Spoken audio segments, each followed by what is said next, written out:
자, 안녕하십니까. 이번 시간 할 것은 이제 지난 시간에 이어서 94페이지 보니까 주택에 대한 여과 과정이 있습니다. 이 내용은 거의 매년마다 시험 나온다라고 생각하시고 공부하셔야 됩니다. 지금 하고 있는 여과란 말 뜻이 뭐 있습니까? 필터인데 결국은 거른다 이거죠. 따라서 이때 이 여과 과정의 가장 기본 전제는 여기 있는 두 가지 조건이 있습니다. 자, 그게 뭐냐?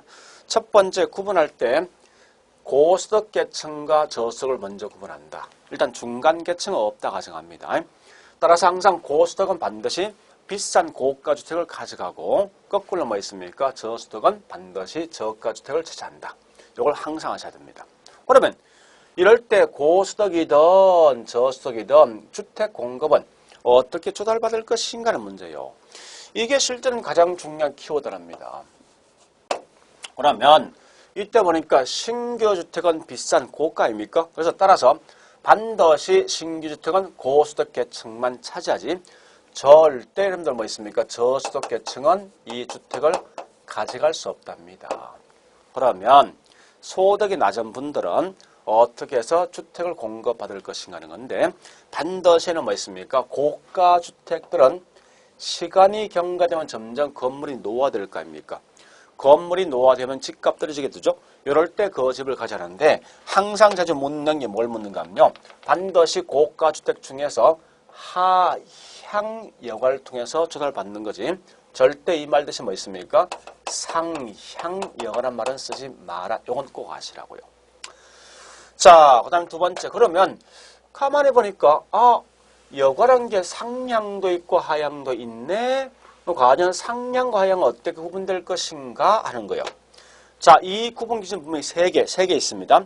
여러분들 특히 여기 있는 이 구분 기준을 꼭 좀 아셔야 됩니다. 자, 첫 번째. 잘 보세요. 제일 먼저 뭐 있습니까? 원래 이 집을 고소득 계층, 고소득이 갖고 있는 집을 가지고 소득이 낮은 분이 차지하더라. 이게 뭐냐? 하향여가다. 반대로 상향여가는 뭐냐? 소득이 낮은 분이 집을 갖고 있는 걸 가지고 결국은 재개발 등을 할 목적으로 소득이 높은 분이 이 집을 가져간다. 이게 뭐냐? 상향이다. 이건 핵심이 뭔가 하면 앞에 이 집을 누가 먼저 가지고 있다. 이건 의미 없습니다. 마지막 가서 이 집을 어떤 사람이 가져갈 것이 중요한 거예요. 그러니까 소득이 높은 분이 가져간다. 상향. 소득이 낮은 분이 가져간다. 하향. 이렇게 기억하시라고요. 자, 두 번째 있습니다. 자, 다시. 요걸 보는 시각이 우리 책은 분명히 요것만 돼 있는데 사실은 이걸 보는 시각이 크게 세 개 있습니다. 자, 잘 보세요. 이제 두 번째 이겁니다. 현재 이 지역은 굉장히 못 살고 있는 저급 주거지가 있는 지역이랍니다. 저급 주거지 있는 지역이고 현재 이 지역은 굉장히 잘 살고 있는 고급 주거지가 있는 지역이다라고 보자고요. 자, 그런데 이때 보니까요. 요 집을 갖다가 그냥 팔 목적이에요. 이 집을 파는데 그냥 파니까 이 집이 얼마인가 하면 저급이니까 3억 정도 한다라고 하고요. 거꾸로 뭐 있으면 이 집은 현재 9억 정도 되어진다라고 하자고요. 자, 그런데 이 사람이 건물 등이 약관 등의 어떤 하자가 있으니까 하자 보수비를 투입해서 집을 처분할까 말까 고민 중이랍니다. 일단 집값에 대해서 10% 정도 하자 보수비가 들어간다 할게요. 이 말은 수선비가 현재 뭐 있습니까? 10% 들어가면 얘는 3천 들어가겠죠. 거꾸로 얘는 뭐 있습니까? 9억짜리 집이니까 10%니까 9천 정도 들어가더라. 예? 자, 그런데 이걸 하자 보수 후에 뭐 처분한다면 과연 저급 주거지에 있는 요 집은 3억 3천 이상 받을 수 있을 것인가 하는 게 가장 키워드라고요. 자, 딱 보니까 현재 이 지역은 저급 주거지죠. 그래서 결국 뭐 있습니까? 주변 지역이 나한테 도움을 줍니까? 어떤 불리한 영향을 줍니까? 그렇죠. 불리한 영향을 주더라 이겁니다. 따라서 이때는 뭐 있습니까? 이게 비록 3천 정도 하자 보수비 들어간다면 실제 시장에서 매매되는 가격은 3억 2천 이렇게 매매될 것이다 이겁니다. 거꾸로 뭐 있습니까? 현재 고급 주거지는 비록 수선비가 9천 들어갔지만 주변이 고급이란 나한테 도움을 줄 수 있는 그런 요건이 갖춰지다 보니까 얘는 실제 시장에서 매매되는 게 보니까 10억 5천 이렇게 매매되어진답니다.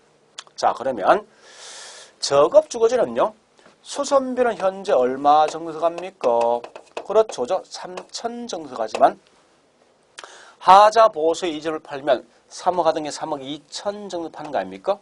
그러면 결국은 주택 가격은, 예? 주택 가격이 가치가 얼마 정도 올랐는가? 즉, 정분 자체가 보니까 2천만 원 정도 올라간 거 아닙니까?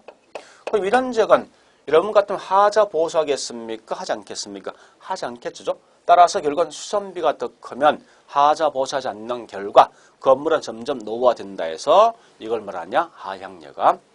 반대급부로 상향여가는요. 예, 수선비는 9천 정도 들어갔지만 하자 보수의 집값이 9억 하던 게 1억 5천, 10억 5천 하다 보니까 가치는 1억 5천 뛴 거 아닙니까? 그래서 얘는 오히려 가치가 더 크다 보니까 계속해서 하자 보수하면요. 집값은 점점 올라가겠죠. 자, 이때 중요한 것은 이런 절대 문제 풀 때 저급주기준은 반드시 이거만 온다. 그거면 항상 이거만 온다 생각하지 말고 요건 빼버리고 있죠. 핵심 포인트는 뭡니까? 하자 보수 할래 말래가 중요한 거예요. 그래서 수선비가 더 크다. 이 말은 뭐 있어요? 하자 보수 하지 않는 거죠. 이럴 땐 하향여하고 거꾸로 뭐 있습니까? 수선 후에 보니까 집값이 더 크게 뛰면 당연히 하자 보수 하겠죠. 이럴 때는 뭐 있습니까? 상향여가 되어진다 이겁니다. 자, 그 다음에 세 번째 보는 시각이요. 소득이 중요한 소득이. 자, 소득이 중요합니다. 이렇게 해놓고 잠시 여기 보세요. 이제 일단은 우리 주택 가격을 9억이란 걸 주택 가격이 9억을 기점해서 9억보다 비싼 걸 제가 고가 주택을 할게요. 9억보다 싼 걸 뭐라냐? 저가 주택을 합니다. 항상 집을 살 때 제일 중요한 게 내 소득이 중요한데 내 연봉 소득이 3억 이상 되면 9억 이상 되는 집을 살 수 있고 3억 이하 되면 9억 이하 되는 집을 산다 할게요. 자, 이때 보니까요. 이 각각 있는 저가 주택에 10명 정도 있고 고가 현재 10명 있답니다. 수요자가. 그런데 우리 한번 생각해 보자고요. 내 연봉이 2억 정도 2억 5천 하던 게 이게 3억 5천 이렇게 뛰었으면요. 내가 현재 여기 살고 있는 사람이 2억 5천 결국 여기 살고 있을 겁니다. 그죠? 살고 있는 사람이 뭐 있습니까? 이렇게 올라갈 거예요. 그죠? 고가로. 그러면 저가에 있는 수요가 한 명 빠지는 대신 고가 한 명 더 충당되겠죠? 자, 그러면 이 말은 뭐 있습니까? 내 신분이 성격되어서 내가 더 좋은 집을 가져가는 거 아닙니까? 이런 게 뭐냐? 다른 말로 이건 상향여가가 되어진답니다. 따라서 항상 여러분들은 소득이 올라가면 상향여가인데 얘는 동시에 같이 따라와 있어야 됩니다. 그러면 소득 올라갔을 때 저가에 대한 수요가 어떻게 될 것인가? 저가 수요는 뭐 있습니까? 오히려 감소할 것이고 고가에 대한 수요는 뭐합니까? 오히려 증가되는 거죠. 지금 요거 설명하는 겁니다. 따라서 여러분들은 자, 잘 보세요. 이제 소득은요. 소득이 떨어지면 그 반대인데 이건 사실 거의 시험 안 나오니까 그냥 넘어가시고 자, 중요한 것은 뭐냐? 여가에 대한 종류는 상향과 하향 두 개 있는데 얘는 보는 시각에 따라 달라진다. 첫 번째, 자, 구분 잘 하셔야 돼요. 이 집을 누가 차지할래 따라서 달라지겠다. 두 번째 뭐 있습니까? 주어진 걸 하자 보수의 집값 상승을 따져봤을 때 수선비가 더 크면 결국은 하향여고 반대로 뭐 가치가 더 크게 뛰면 상향이죠. 그러니까 집을 수선할래 말래 따라서 달라진다. 세 번째 뭐 있습니까? 내 소득. 내 소득이 올라갈 것인가, 내 자신의 어떤 소득 가지고 상향과 하향을 구분하는 방식이 있더라. 요거까지 하셔야 됩니다. 이게 시험에 계속 나오거든요. 따라서 이 세 개 차이는 여러분들이 반드시 기억을 해주시면 되겠습니다. 진짜 중요한 거요. 자, 그래 하시고 그럼 여가 과정 형태가 뭐 있냐? 자, 첫 번째 요 아까 설명했던 거죠. 이런 정도 하시고 여가 형태는 크게 두 개 있습니다. 맨 먼저 자, 이런 설명이 있는데 요 내용은 제가 빼버리겠습니다. 자, 무슨 말이냐? 지금 하고 있는 이 갈로 1번은요. 얘는 이렇게 보시면 됩니다. 얘는 우리 여가 과정이 크게 두 개는 첫 번째 이건 뭔가 이겁니다. 얘는 반드시 뭐 있습니까? 한 동네에 고가와 저가가 같이 혼재되어 있을 때 올 수 있는 현상이랍니다. 반면에 뭐인가 하면 이런 게 있습니다. 주거 분리에 대한 여가 과정이 있습니다. 요건 뭔가 하면 처음부터 고급 주거지와 저급이 이렇게 분리되어 있는 거예요. 그래서 자, 다시 할게요. 여가 과정을 보는 시간 크게 두 개 있구나. 결국은 이와 같이 뭐 있으면 한 동네에 보니까 고가, 저가 혼재되어 있을 때 올 수 있는 여가 과정의 현상이 있는데 이거는 거의 시험 안 나오는 그냥 넘어가시라고. 또 이 내용은 사실 꽤 어렵습니다. 그래서 우리 책에도 한번 기술 안 되실 텐데, 그래서 이건 거의 잘 시험 안 나오니까 그냥 넘어가자고요. 넘어가고, 실제는 중요한 게 뭐가 중요하냐? 여기 있는 이 내용이 중요합니다. 주거 분리에 따른 여과 과정이 굉장히 중요합니다. 그래서 여러분들 이건 반드시 어떠한 경우가 있다 하더라도 무조건 푸셔야 됩니다. 자, 지금 쓰고 있는 주거 분리라는 것은 가장 중요한 말이 뭐냐? 얘는 철저하게 뭐 있습니까? 좀 이따 하겠지만 고급 주거지와 저급 분리지. 절대 이 말 대신 뭐 있습니까? 주거지역과 상업지역 분리란 말은 절대 쓰지 마라. 자, 이 문제는 여러분들 제가 좀 이따 문제 푸는 요령 설명하겠지만, 자, 일단 잘 들어보세요. 잘 들어보시고 나중에 다시 내용 한번 봐보자고요. 자, 첫 번째 뭐 있습니까? 이렇게 분리되어 있는 거예요. 한 동네에 보니까 이 지역은 고급, 저급 주거지. 이 지역은 뭐 있습니까? 고급 주거지 있습니다. 자, 이때 기본 전제가 있어요. 그래 한번 물어볼게요. 사람들은 강남가 살길 바랍니까? 좀 표현이 좀 이상한데 조금 모선 어떤 구로지역 살길 바라겠습니까? 그죠? 왜 여기 있는 강남지역 가길 바랍니까? 그렇죠. 저 설명이 꽤 많지만 한마디로 말씀드리면 좋으니까. 그죠? 좋은 게 뭐 있습니까? 이 지역에 가길 바란답니다. 그러면 이 말은 여기 있는 분들이 이렇게 옆에 점점 가길 바랄 거 아닙니까? 그죠? 이렇게 되어짐에 따라서 올 수 있는 현상들이 뭐가 있을 것인가를 좀 파악하시라 이겁니다. 그러니까 결국은 고급과 저급이 분리되어 있어요. 이 중간에 경계적인 부분이 있다는 거예요. 자, 그러면 잘 보세요. 이제 첫 번째 요거 할 겁니다. 예, 경계적에 인접해 있는 이 저급 주거지입니다. 이 지역은 이런 지역보다 집값이 얘가 올라가겠습니까? 아니면 떨어지겠습니까? 그죠? 집값은 올라가겠죠. 그죠? 왜 그러냐? 옆에 누가 있습니까? 고급이란 나한테 도움을 줄 수 있는 외부 경제 때문에. 자, 거꾸로 경계적에 있는 인접에 있는 고급 주거지 이 지역은 집값이 어떻게 되겠습니까? 네, 당연히 옆에 누가 있으면 저급이란 나한테 불리한 영향을 줄 수 있는 외부 불경제 때문에 집값은 당연히 떨어질 것이라는 거죠. 이거 잘 구분하셔야 됩니다. 자, 이렇게 놓고 잠시 비록 우리 아마 책에 보니까요 95페이지 맨 위에 보니까 X8에서 심학습이 있는데 친입이란 말과 천이란 말이 있습니다. 일단 이걸 먼저 제가 설명드리겠습니다. 친입과 천이 요 두 개에 대한 차이는 아시는데, 자, 일단 이런 거죠. 친입이란 말 뜻은 뭔가 하면은 현재 A 지역과 여기 있는 B 지역이 있습니다. 있는데 A 지역에 있는 문화가 어떤 습성덕이 이렇게 B에 뭐 있습니까? B 지역에 투입된 현상이 뭐냐? 그럼 요걸 가지고 친입이란 말 쓴답니다. 그럼 천이 같은 말이 곧 이게 우리가 알고 있는 성계 또는 개성 이거 같은 말이에요. 그 결과 이 B 지역은 뭐 있습니까? A 지역화로 바뀌었다. 여기가 뭐냐? 천입니다. 자, 일단 정확한 개념보다 막연한 개념 아시는데 무슨 말이냐? 이 말 아닙니까? 도시와 농촌이 있을 때 도시에 있는 문화가 농촌 지역에 투입됐네. 이 친입이다. 그런 결과 뭐 있습니까? 이 지역이 도시화로 바뀌었다. 이게 뭐냐? 천이다. 이해되겠습니까? 이런 기본 개념 아시고 그럼 가보겠습니다. 다시 보세요. 자, 그러면 요 경계지역에 있는 인접에 있는 고급 주거지는 이런 집을 계속 하자 보수하겠습니까? 아니면 집을 그대로 놔두겠습니까? 그렇죠. 그대로 분명히 놓아줄 것 같아. 그럼 점점점 집값 떨어지겠네? 그죠? 집값이 떨어지면 결국 뭐 있으면 얘가 이렇게 넘어갈 거 아닙니까? 그죠? 넘어간다. 투입된다. 우리는 이걸 뭐라 하죠? 친입입니까? 천입니까? 친입이죠. 자, 조심할 건 이렇게 넘어가는 게 상향여가 하향여가. 잘 생각하세요. 이게 시험에 굉장히 중요하거든요. 그죠? 우리 아까 뭐라 했습니까? 항상 집을 가지고 있을 때 마지막에 이 집을 누가 차지할 것인가 이게 중요하네요. 그죠? 그러니까 현재 이 집을 마지막을 차지하는 게 누굽니까? 소득이 낮은 분이 가져갈 거 아닙니까? 따라서 얘는 반드시 하향여가 과정, 하향여가. 하향여가 과정이면서 투입되는 게 이건 뭐 되겠습니까? 친입 현상이 발생되어진다. 이랬으면 되겠다. 그죠? 자, 이제 이게 점점점 이렇게 시간이 경과되면 점점 이 지역이 저급주택화가 될 거 아닙니까? 저급주택화가 되어진다. 이걸 뭐라 하냐? 결국은 천이 현상이 발생한답니다. 그러면 이렇게 점점 밀려가면요. 이 지역은 설람과 빈민가 되기 직전에 얘들이 이렇게 넘어갈 거 아닙니까? 그죠? 넘어가서 이 지역을 뭡니까? 재개발 등을 할 거 아니에요.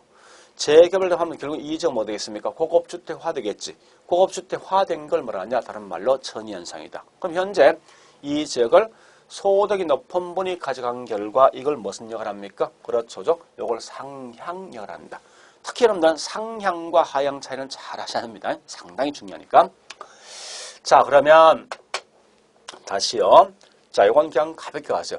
고급 주거지는 보통 보니까 수선비보다 가치 더 큰 경우 있죠. 이런 게 무슨 역합니까? 상향. 거꾸로 뭐 있습니까? 저급은 수선비가 가치가 더 크면 이런 적은 하자보지 하지 않을 거다죠. 이렇게 하향도 설명할 수 있습니다. 자, 그런데 중요한 것은 이겁니다. 이 지역이 일곱 뭐 있습니까? 이렇게 점점 이제 재개발되어질 것인데 중요한 것은 모든 주택이 반드시 재개발되는 건 아니랍니다. 일부 주택은 뭐 있습니까? 슬럼과 빈민가로 넘어간답니다. 자, 따라서 다시 할게요. 현재 요 말 빼버려 상관없는데 가장 중요한 말은 뭐냐? 이게 지금 중요한 거예요. 이건 꼭 아실 거는 요런 개념 아셔야 된다고요. 여기까지만. 맨 먼저 뭐 있습니까? 이렇게 있으면 여기 있는 경계지역에 있는 인접에 있는 저급 주거지의 특성 아시고, 그죠? 또 경계지역에 인접에 있는 고급 주거지 특성 아시고, 됐습니까? 그 다음에 여기 있는 얘들을 이렇게 넘어올 거 아닙니까? 넘어오는 현상을 뭐라 할 것인가? 우리는 이걸 가지고 다른 말로 하향여가 또는 침입현상이다. 그 다음에 이 지역 얘가 넘어가죠. 넘어가는 현상은 뭐 있습니까? 넘어가는데 재개발 등을 해서 이 지역이 고급주택화 되니까 이건 뭐 됩니까? 천이고. 그 다음에 이걸 무슨 현상이냐? 예, 상향여가다. 여기까지는 반드시 하시라고요. 자, 그래서 우리 항상 시험장 가서는 이 문제 풀 때 있죠. 이러한 그림, 요거까지만 그림 그려서 그냥 가시라 이겁니다. 중간에 경계적이 있을 것이고 저급 주거지와 그 다음에 고급 주거지 이렇게만 써놓고 있죠. 문제 나올 때마다 그냥 따라만 가시면 이 답은 무조건 풀게 되어 있습니다. 알겠죠? 자, 그 외에 나머지는 가볍게 넘어가세요. 자, 여기서 이제 제가 설명할 목적은 설럼과 빈민가에 대한 설명할 목적입니다. 우리가 알고 있는 설럼과 빈민가는 딱 두 개만 아시면 되는데, 자, 요 내용이 중요합니다. 주로 발생지는 주로 어디 발생하겠습니까? 도시만 쪽이죠. 아니, 생각해 보세요. 거지가 많이 사는 지역은 농촌 도시, 도시죠. 도시만 쪽 얘가 도시만 쪽이죠. 왜 그렇습니까? 얻어먹을 게 많으니까. 요건 좀 다른 설명인데 왜 빈민가 판자촌 등이 도시만 쪽이 있냐 했을 때 이 말은 뭔지 이겁니다. 결국은 사람들은 자기 소득 대비 교통비를 감당할 수 있는 범위까지만 집을 가져가게 되어 있습니다. 그럼 뭐 있습니까? 소득이 낮은 분은 대부분 다 교통비에 대한 부담이 크다 보니까 도시만 쪽 할 수밖에 없거든요. 그래서 빈민가는 대부분 도시만 쪽에 있답니다. 자, 일단 요 두 개에 대한 설명할 거예요. 잘 들어보세요. 원래 서울도 보니까요, 1960년대 보니까 도시만 쪽에 이런 빈민가 판자촌이 이렇게 들어서 있는 상태랍니다. 그래서 국가가 보니까 이건 뭔가 이상하거든. 왜 도시만 쪽은 땅값이 굉장히 비싼데 왜 이런 판자촌이 있냐? 이건 뭔가 잘못되었다. 그래서 60년대 초에 뭐 있는가 하면요. 60년 초에 이건 시장 실패다 라고 규정했습니다. 그래서 이 지역을 뭐 있으면 강제 철거, 강제 철거해서 어느 지역으로 강제 이주했는가 하면요. 성남이란지 또는 뭐 있습니까? 저기 있는 노원구에 있는 상계동 뒷산에 있죠. 상계동 뒷산에 보니까 강제 철거했답니다. 그래서 그 당시에 보니까 이 빈민가 없어지더라 이겁니다. 근데 한 10년이 딱 지나니까 있죠. 또다시 이 저기 빈민가 슬럼가 다시 발생하더라 이겁니다. 그래서 한국도 보니까 60년대 후반부터 70년대부터 뭐 있습니까? 이 말을 바꿔버린답니다. 어떻게 바꾸냐? 이건 시장 실패가 아니라 시장 성공이다. 이렇게 말을 딱 바꿔버린다고요. 왜 그렇냐? 이유는 간단합니다. 항상 자본주의 사회에서는 무조건 뭐 있습니까? 모든 게 시장 메커니즘. 이런 시장 메커니즘에 따라서 움직인다 이겁니다. 우리가 알고 있는 시장 메커니즘 뭐냐? 이 말이죠.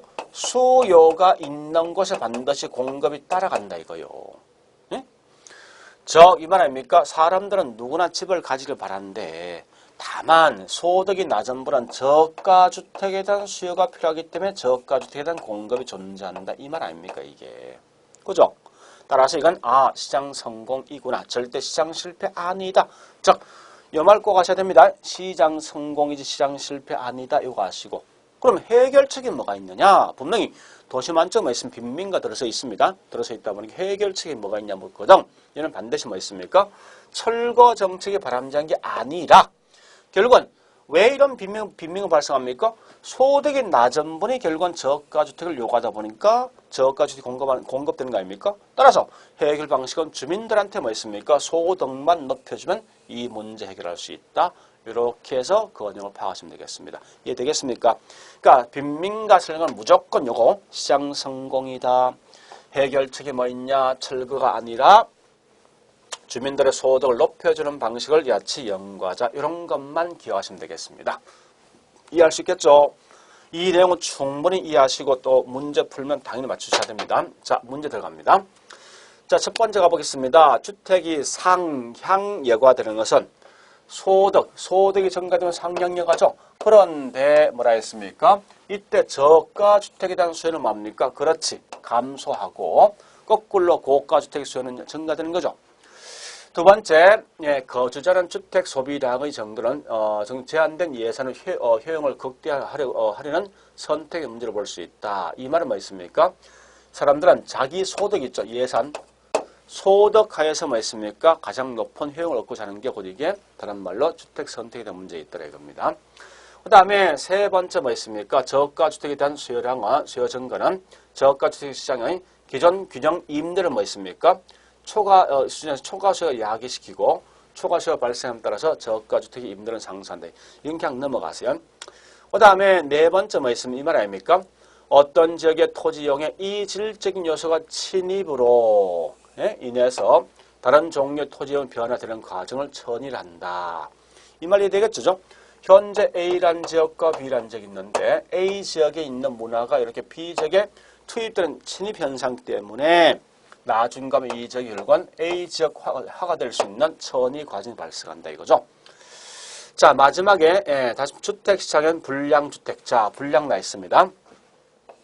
아까 뭐라 했으면 설렘가는 절대 시장 실패가 아니란 거지. 시장 성공 속에 포함되어진다라고 보시면 되겠습니다.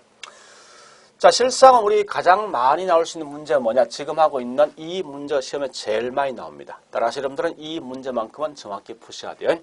1번 가보겠습니다. 주거분리란 것은 주거분리는 반드시 뭐 있습니까? 고급 주거지하고 저급 주거지 분리지. 여러분들은 절대 주거지역과 상업지역 분리란 말 쓰지 마세요.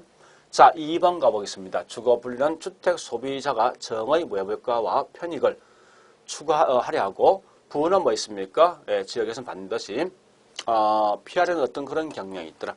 이 말이 이거 아닙니까? 아까 했듯이 저급 주거지와 고급 주거지 있으면은 그죠?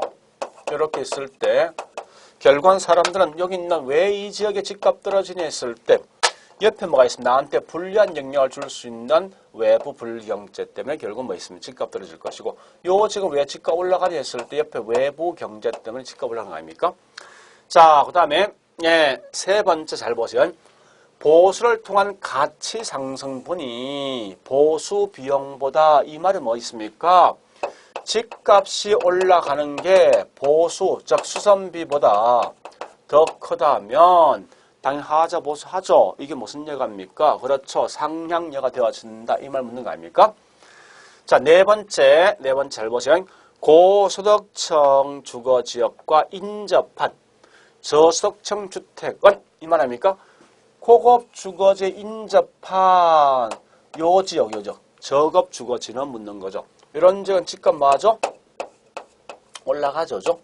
이렇게 항상 시험 나면 이 그림만 그리면서 따라만 가시면 이 답이 나온다고요. 따라서 이건 뭐지? 다른 말로 이 할정역부터 그리되며 거꾸로 저소득층 주거지와 인접한 고급 주거지 요거 묻는 거죠. 저소득층 주거지 인접한 고급 주거지 요 지역 아닙니까? 요 지역은 집값 뭐하죠? 할인된다. 프리미엄이 저거 뭐 있습니까? 할인된다 이거죠. 이렇게 하시고 다섯 번째 고소득층 주거지로 저소득층이 들어가게 되는 것. 자, 예, 고소득층 주거지로 저소득층이 들어가는 것, 이렇게 넘어가는 거 아닙니까? 그죠? 이렇게 넘어가는 게 무슨 여가죠? 마지막 이 집 누가 차지하고 있습니까? 소득이 낮은 분이죠? 이게 무슨 여가? 그렇죠. 이게 하향여가다, 하향여가. 그죠? 이런 걸 하향여가라 하며, 또한 야치 고소득층 주거지는 점점 뭐 있습니까? 이적이 저급주택화로 바뀔 것이다. 이렇게 설명되어진 거죠. 그러니까 특히 이런 문제 풀어보시면서 풀면 결국 아주 간단한 아닙니까? 주로 물었을 때 여가 종류가 이게 상향이냐 하향, 그죠? 했을 때 이 집을 첫 번째 누가 차지할래? 두 번째 뭐 하자 보살래 말래? 내 소득까지 따져본다. 요거 아시고 그 다음에 주로 묻는 게 여기 있는 이 그림 있죠? 요 그림만 알고 있으면 아마 문제 푸는데 전혀 하자 없을 겁니다. 그래서 여러분 반드시 볼 건요. 우리 책에 보니까요. 설명이 꽤 많은데 결국 뭘 보시는가 하면요. 95페이지 뭐 있습니까? 6번 주거 분리와 여고 과정이 있습니다. 거기 있는 동그라미 1번부터 D장 가볼까요? 예, 10번까지 설명이 잘 되어 있습니다. 이런 내용을 쭉 읽어보시면 상상 뭐 있으면 요 그림 그려서 따라만 가시면 그 답을 쉽게 찾을 수 있을 것이다 라고 보시면 되겠습니다. 자, 이번 시간에 때는 수업이 좀 짧은데 어쨌든 이 정도까지만 하겠습니다. 하는데 여과 과정이 워낙 중요하니까 제가 이걸 따로 띄워본 거예요. 자, 그래 하시고 다음 시간에 뭐 있습니까? 98페이지 있는 효율적 시장에 대해서 설명드리겠습니다. 자, 오늘 수고했습니다.